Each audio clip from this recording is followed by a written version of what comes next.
take a ride through the world outside, the dead hits craters and a whole lot more. There's so much to explore, lakes to see and paths to walk. The world would be beautiful. Hi, welcome to my video. We recently visited the Workhouse Arts Center in Lorton, Virginia. Fairfax County, Virginia bought 2,300 acres for $4.2 million in 2002 and began the work to convert the former prison into a cultural arts center. Pavilions that once housed prisoners have now been renovated to provide room for up to 80 artists and open studios. They create a variety of media, including painting and drawing, ceramics, photography, glass, metal, fiber, and more. The pavilions are open to the public Wednesdays through Sunday. The most recent addition to the Arts Center is the Lucy Burns Museum, which tells the 91-year history of the District of Columbia's correctional facility and honors suffragists who were imprisoned there in 1917. During the 20th century, the Progressive era, the Roosevelt administration established a new kind of prison, the Workhouse, spanning over 2,000 acres of farmland. Prisoners were treated fairly, learned trades, and made the facility self-supporting. The Workhouse gained early visibility by holding many silent suffragists, including Lucy Burns. Over time, thousands convicted in D.C. court spent time inside. Occasionally, newsmakers were part of the prison population, including Watergate conspirator G. Gordon Liddy, godfather of D.C. go-go music Chuck Brown, and political activist Norman Mailer. The facility evolved from one of reform to an overcrowded prison with the problems facing the modern criminal justice system. After years of escapes, riots, and fires, the prison closed in 2001. The land was sold to Fairfax County with 55 acres, becoming the Workhouse Arts Center in 2008. Federal legislation forced the closing of the prison. The last prisoner was transferred out in 2001. In 1917, women picketed the White House in Washington, D.C., demanding the right to vote. Many were arrested and imprisoned in the Women's Workhouse. This museum honors Lucy Burns, the co-founder of the National Women's Party and the most arrested suffragist in the United States. During the infamous Night of Terror in November, 32 women were subjected to sadistic treatment by workhouse guards. Some suffragists, including Lucy Burns, went on a hunger strike to protest their treatment and were force-fed by their jailers. The brutal treatment of Lucy Burns and other peaceful protesters that protested at the White House, and then they were arrested and brought to this Lorton Workhouse in Occoquan, turned the tide of public opinion, leading the passage of the 19th Amendment and the right for women to vote. A hard-fought accomplishment, the 19th Amendment was just the beginning of successive achievements as waves of women activists drew strength and inspiration from the suffragists who had just preceded them and had furthered the nation's democratic ideal of equality for all. Carrie Chapman Catt in 1920 said, "Women have suffered agony of soul, which you can never comprehend, that you and your daughters might inherit political freedom. The vote has been costly, prize it." There were some states and territories that gave full suffrage to women prior to the 19th Amendment, and they were Wyoming, Utah, Washington, Montana, Colorado, Idaho, California, Arizona, Kansas, Oregon, Alaska, Nevada, New York, Michigan, Oklahoma, and South Dakota. On August 26, 1920, the 19th Amendment was added to the U.S. Constitution. 3 months later, in a presidential election year, millions of women across the country could vote for the first time.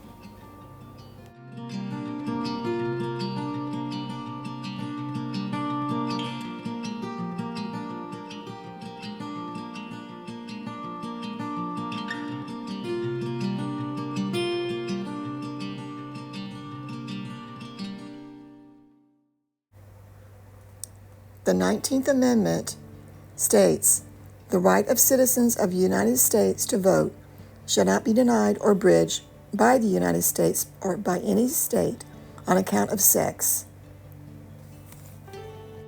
The struggle for women's suffrage had taken 72 years. From June to December of 1917, scores of women suffragists were imprisoned by the District of Columbia for picketing the White House demanding their right to vote. Their courage and dedication during this harsh treatment aroused the nation to hasten the passage and ratification of the 19th Amendment in 1920. The Lucy Burns Museum is a great place to learn about one of the most pivotal times in women's history in America, when women in the United States asked President Woodrow Wilson, "Mr. President, how long must we wait?" We all owe a debt of gratitude to these courageous women. In 1870, the 15th Amendment to the U.S. Constitution passed, and it stated, "The rights of citizens of the U.S. to vote shall not be denied on account of race, color, or previous condition of servitude." Gender was not mentioned. In 1916, Montana elects the first woman to the U.S. House of Representatives, Jeannette Rankin. The first woman to vote was in 1872. Susan B. Anthony was arrested for voting in the presidential election. She argued that the 14th Amendment gave her that right. Although she was convicted, her act was a powerful statement for the suffrage movement. While the 19th Amendment granted women the right to vote, many women of color were still disenfranchised due to discriminatory practices. The Voting Rights Act of 1965 was crucial in securing voting rights for all women. This museum is certainly fascinating. There's really nothing quite like it anywhere else. It's unusual because it combines two stories together in one museum. One is the Lorton Correctional Unit, and the other is the 6-month story of the suffragists who were in prison in 1917 for picketing the White House over women's rights to vote. This museum certainly does share the experience of the female voting activists at the dawn of the 20th century. They have exhibits with the jail log where their names were written when they were charged, images of the 72 women who were jailed, and the larger-than-life statues of the leaders, Burns, Alice Paul, and Dora Lewis. They were definitely courageous women who were willing to go to prison for the right for women to vote.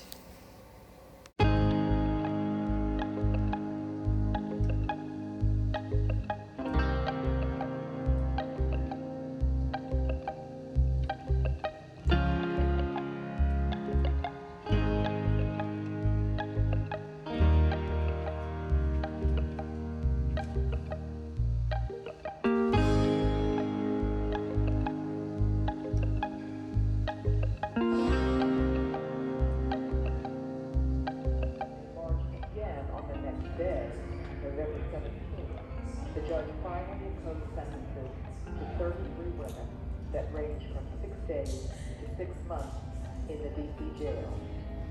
However, the prisoners were not taken there, but instead were brought to the women's workhouse at Lorton. They declared themselves political prisoners. Thus, they all refused to work, and 16 began a hunger strike. The government responded by adding time to their sentences. Soon it was evident that Miss Burns was being forcibly fed. It was decided the best legal option was to obtain a writ of habeas corpus and have the courts remove them. Their frail appearance and wan faces were living proof of the effects of the cruel treatment they had endured. The judge agreed it was not legal and ruled that all the prisoners were to be removed from the workhouse and brought back to the D.C. jail. By this, the discipline and endurance of the women could not be broken. The doors of the jail were suddenly opened, and all suffrage prisoners were unconditionally released on November 27 and November 28, 1917. In addition to releasing the women, President Wilson agreed to push Congress to vote on the Women's Suffrage Amendment in the next session.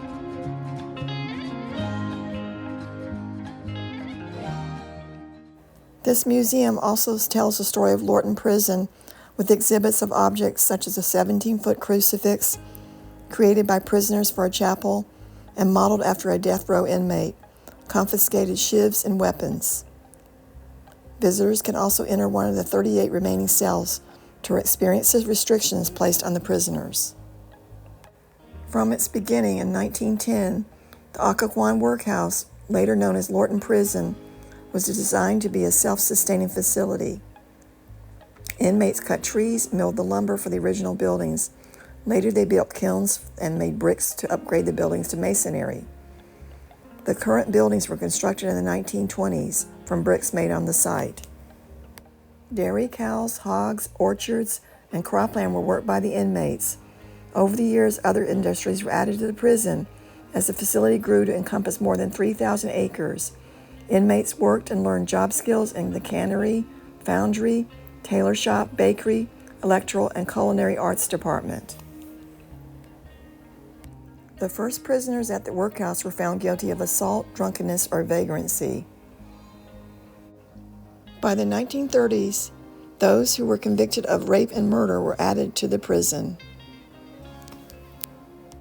By the 1970s, the original penitentiary was replaced with a maximum security facility known as the Wall. At the same time, mandatory minimum sentences swelled the prison population. Overcrowding, gangs, and drug use were rampant inside. The entire facility was showing its age. By 1995, Lorton Prison was well over capacity. There was no funding for new facilities or much needed staff. Inmates would begin to be transferred to other facilities across the nation, with the last one leaving in 2001. Lorton Prison was closed after 91 years. The former agricultural work camp and prison has now transformed into the Workhouse Arts Center in Lorton. It used to be a sad, violent, and crowded Lorton prison. It's now an uplifting cultural center, hosting art exhibits, performances, classes, and artist studios.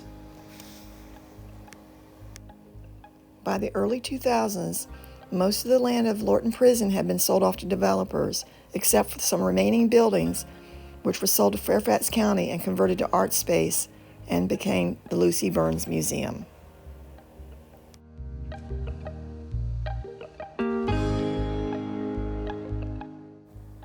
A series of prison riots plagued the facility in the 70s and the 80s, including an incident in 1974 where 100 armed inmates took 10 guards hostage, and a riot in 1986, 14 buildings were set on fire.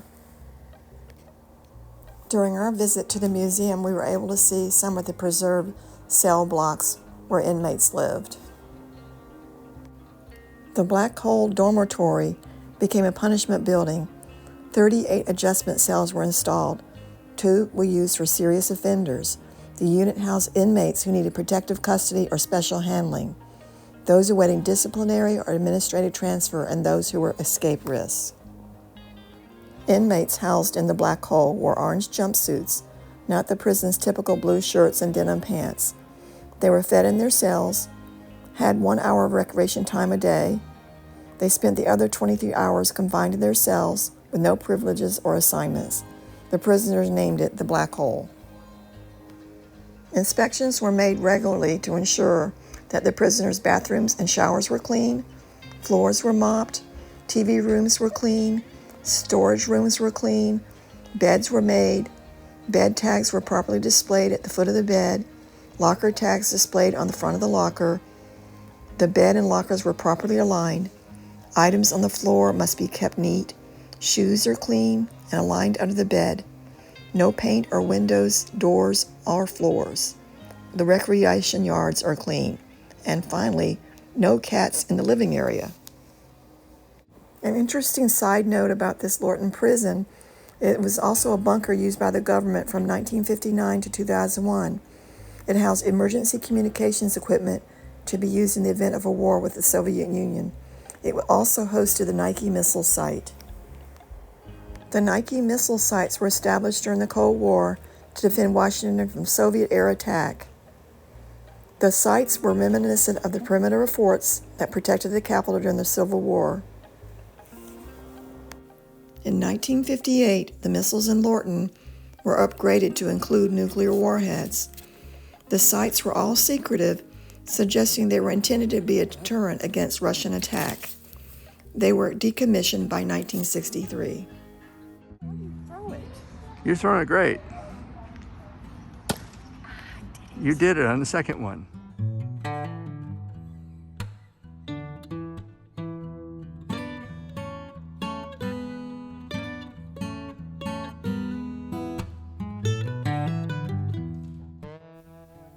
The last thing we did on our visit to Lorton Workhouse was visit 2 art galleries with outstanding works of art there.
Take a ride through the world outside, with Deb Hicks creators and a whole lot more.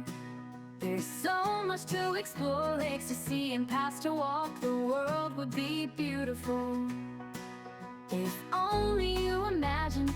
Animals can talk, in small ways they do. They are creatures great and small, made by God and endowed with love, crawling in their nature. Dreams toward the sky, they come alive in their space and time. Watch the world with me, while we're all alive. A prayer in a heart to see the world outside.